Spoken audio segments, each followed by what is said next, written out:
আসসালামু আলাইকুম everyone, welcome back to my channel Beauty Cooking. আশা করছি সবাই ভালো আছেন। আজকে আমি আপনাদেরকে করে দেখাবো আস্ত আমরার আচারের রেসিপি। এই আচারটি দেখতেও যেমন চমৎকার, তেমনি খেতেও খুবই সুস্বাদু। আর এই আচারটি রোদে দেওয়ার ঝামেলা ছাড়াই তৈরি করে নেওয়া যায়। তো খুব সহজেই এই আচারটি তৈরি করে নেওয়া যায়। আপনারা যদি প্রথম থেকে শেষ পর্যন্ত আমার এই রেসিপিটি ফলো করে থাকেন, তাহলে অসম্ভব মজাদার এই আমরার রেসিপিটি খুব সহজেই আপনারা করতে পারবেন। আমি আর কথা না বাড়িয়ে মূল রেসিপিতে চলে যাচ্ছি।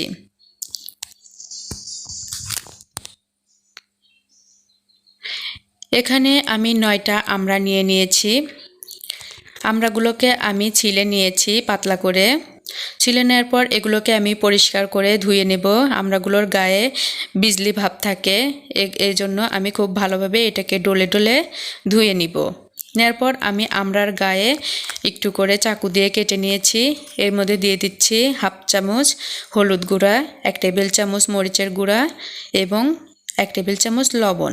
দেওয়ার পর আমি এই সবগুলো মিশ্রণকে খুব ভালোভাবে হাতের সাহায্যে মেখে নিচ্ছি। খুব ভালোভাবে মাখতে হবে যাতে মশলাগুলো আমড়ার গায়ে ভালোভাবে লেগে থাকে। আমি 1 টেবিল চামচ পাঁচফোড়ন নিয়ে নিয়েছি এবং 4 থেকে 5টি নিয়ে নিচ্ছি শুকনা মরিচ। এগুলোকে আমি ব্লেন্ডার করে নিয়েছি। তারপর আমি 8 থেকে 9টি রসুন নিয়েছি এবং নিয়েছি সরিষার তেল। এবার আমি 1 কাপ পরিমাণ সরিষার তেল ফ্রাই প্যানে দিয়ে দিলাম। তেলটা হালকা একটু গরম হয়ে যাওয়ার পর আমি রসুন কুচি দিয়ে দিলাম 3টা শুকনা মরিচ। দেওয়ার পর একটু নেড়ে চেড়ে আমি আমড়াগুলোকে দিয়ে একটু ভেজে নিব।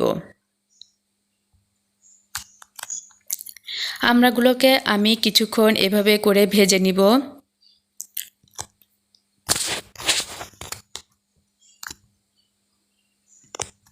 তিন থেকে 4 মিনিটের মতো আমি আমড়াটাকে ভেজে নিয়েছি।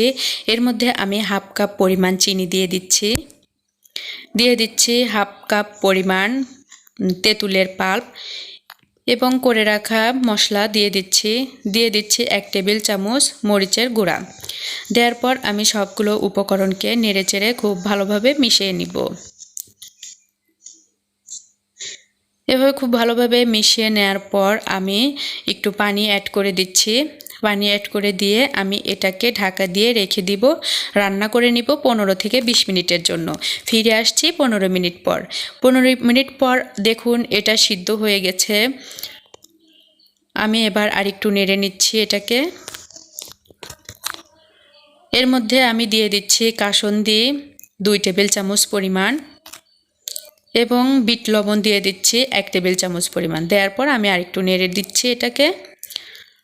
ভিনেগার দিয়ে দিচ্ছি 1 টেবিল চামচ পরিমাণ। ভিনেগারটা দিচ্ছি যাতে আচারটা কিছুদিন ভালো থাকে। তারপর আমি এটাকে আবার ঢাকা দিয়ে রান্না করে জল শুকিয়ে নিচ্ছি। দেখুন আচারটা প্রায় রেডি হয়ে গেছে। আর একটু নেড়ে চেড়ে নিব আমি। এবার আমি সার্ভিং প্লেটে ঢেলে দিচ্ছি।